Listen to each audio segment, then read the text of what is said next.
Papua New Guinea, located in the South Pacific. First settled over 45,000 years ago, it has developed over 800 distinct languages, with vast natural resources and a contrasting landscape. Papua New Guineans are a people trying to find their place in the 21st century. Growing up in Papua New Guinea was very unique for me. I was raised in a village called Anobara, and as a kid we would always, because of the village light, we would struggle, look for firewood and stuff. I guess that's how I got to build up my strength from a very small guy. So I usually would go hunting and fishing. So yeah, it was a struggle, but I was lucky that my mom was also working in the garment department. So I guess I was one of the lucky ones growing up in a very impoverished village.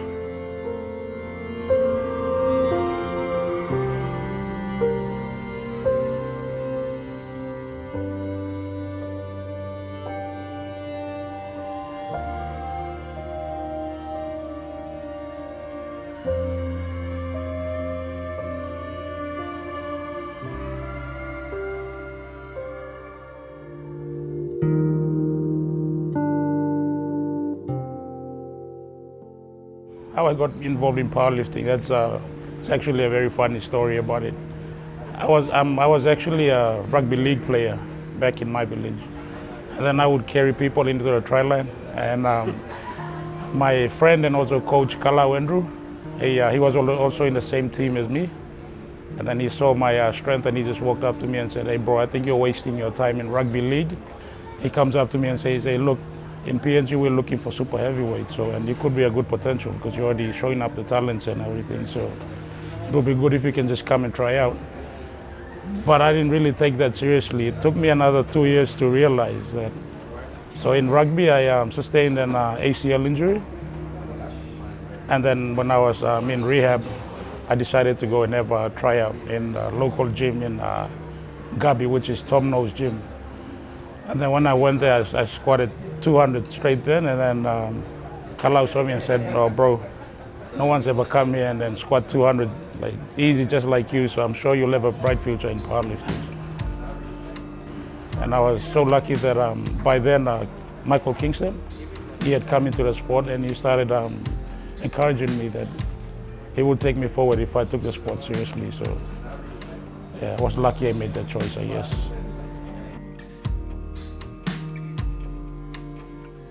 I was born and raised in Papua New Guinea. I've spent most of my life here. I currently work as the CEO of KK Kingston Limited, which is a PNG manufacturing company.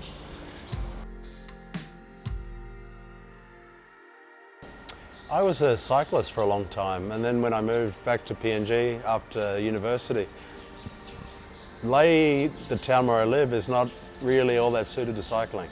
A, there's law and order issues, and B, the roads are not so good. So I decided I needed another sport. And I mucked around with CrossFit for a little while, but I almost immediately gravitated towards the weightlifting and powerlifting side of things. I reached out trying to find other powerlifters and trying to connect with the powerlifting community in PNG. I eventually made contact with the then president of PNG Powerlifting, a guy named Ray, and he was very welcoming. He said, "Yeah, please come along to one of our competitions, we'd love to have you." So I did. This was in the lead up to the 2015 Pacific Games. The challenges that our PNG powerlifters faced, in the course of that meet, I was talking to them, I said, "What sort of competitive background do you come from? How many times have you competed before?" And I was shocked that for a lot of them, this was the first time they'd ever competed. Generally, you build up over the course of a career. You compete at local level and then state level and then national level and maybe if you're lucky at international level if you've got the ability. I set out to try and create a series of domestic competitions where young powerlifters or aspiring powerlifters could come along and just have a go.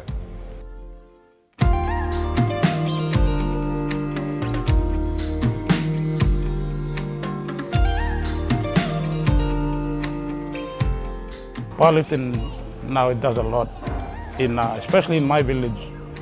Now that powerlifting is really well known, a lot of young athletes are coming and express their interest, and we're there to help them. So I guess it's making a big impact now because some of the young lifters' parents would come up to us and say, "Oh, we're proud that my kid hasn't drank for the last 4 weeks." And every time I tell them, they say, "Oh, it's actually the coach told us not to drink. It's bad for us and all that stuff." So every time my parent comes up and says that to me, I get really emotional and stuff. Like, oh, we're actually doing a change in the village. We're doing a good change in our village, and we should keep that.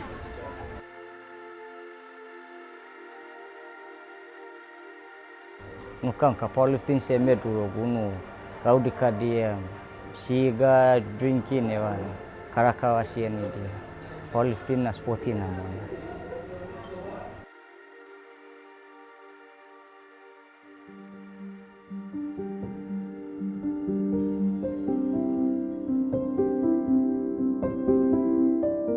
Ponu gini na nabara maurina na auka pona taf. Eu karan tahu dia bona. Kita nutera mo sawi vanto. Poti da ma edu taida like powerlifting na joini taida na sporti muka masawi wa taida ka sporti sene dulu ku barra here.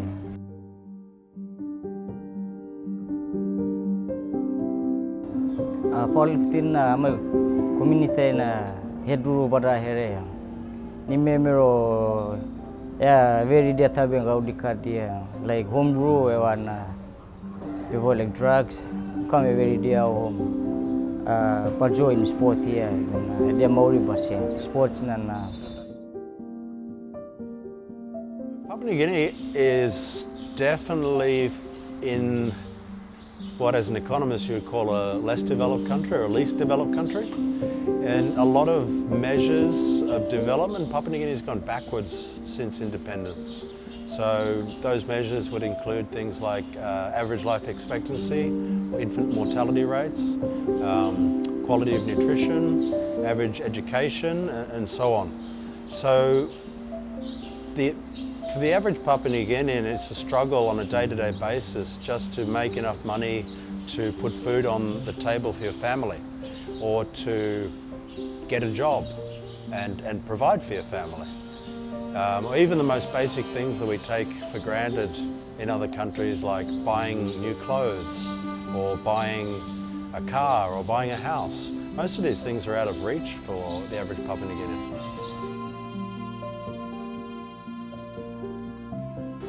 With Papua New Guinea and the other island nations, I find there is so much pure natural strength. They don't have the finances for all the brand new equipment, and they make do.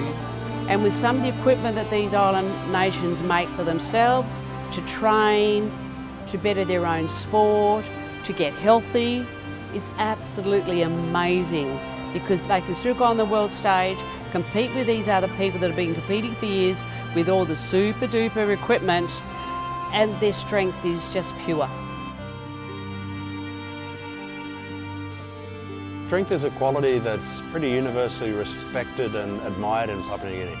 And so for someone who is strong enough to compete in powerlifting or other strength sports, they're very looked up to and admired by the other members of their community. Strength is something that's highly valued.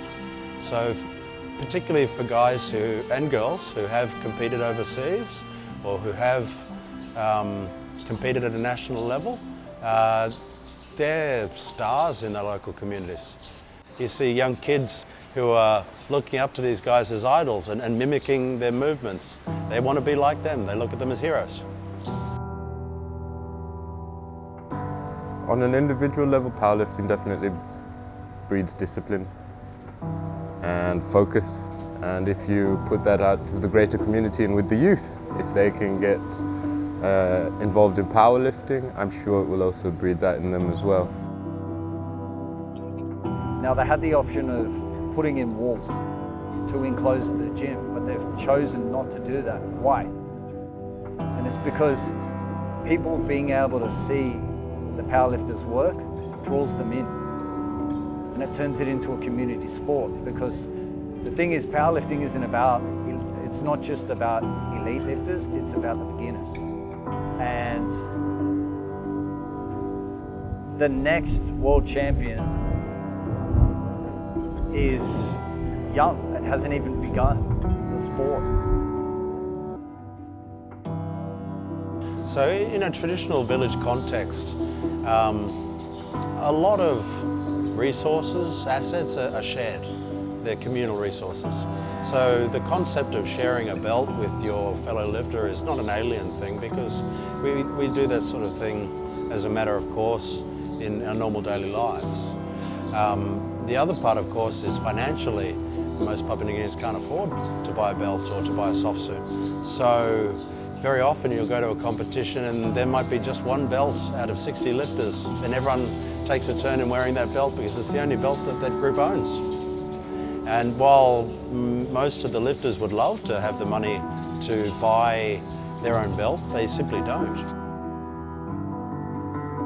The powerlifting systems in PNG are very raw. It's all sort of new beginnings. So everything's kind of at the grassroots level. And if they continue to grow on the grassroots level, it's just going to blow up. The thing to realize, especially with powerlifting in Papua New Guinea, is that there is so much talent here. There are so many world champions waiting to be world champions.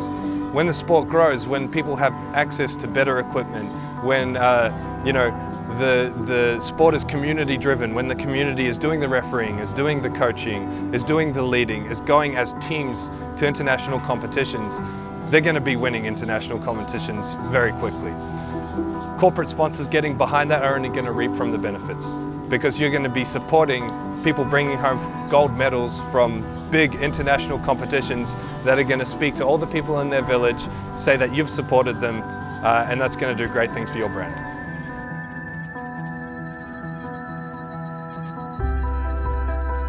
Like any sport and any young sport, you need to have backing.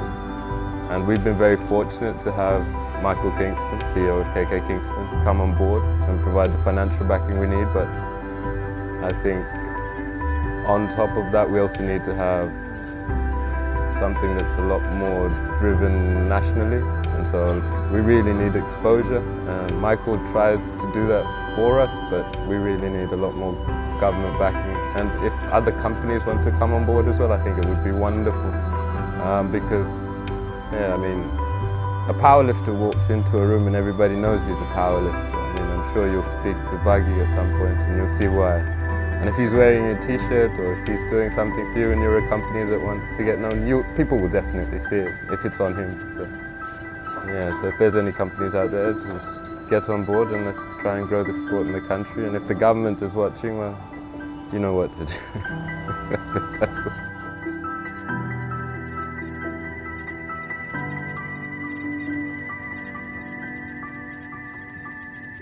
At World Championships, you don't have 100 people watching. You've got tens of thousands of people watching from all around the world. And that doesn't include the thousands of athletes that are backstage. That doesn't include the thousands of spectators that are there that are going to get to see your brand. So the finances that you help to get them overseas brings more brand awareness from all different parts of the globe. From the beginning, I've never wanted to be the only sponsor for PNG powerlifting. I desperately want to attract other sponsors to do the same thing. However, it was always going to be a very hard sell without having some runs on the board to begin with. So when I started this, I decided that, you know what, we'll lead the charge. We'll be the first one to do this. And after we demonstrate that there's value in this, that by doing this you can develop more brand equity, then other companies will see value in the same thing, and we'll be able to bring on new and additional sponsors to help. And that's already starting to pay off, where once it was just us on our own sponsoring powerlifting, we've already brought on 2 additional new sponsors. A whole series of other sponsors who've expressed an interest in getting involved because they can see the value in what we're doing. And they also believe that by giving back to PNG, and particularly sports, that it's a positive contribution to the country and a positive contribution to their businesses. lagot wise na idea bena hawa de bena surprise dia law na waiting na mo bena mall dia berol mo bena wari sponsor lalo de dem ba powerlifting na ba sponsor ya anay han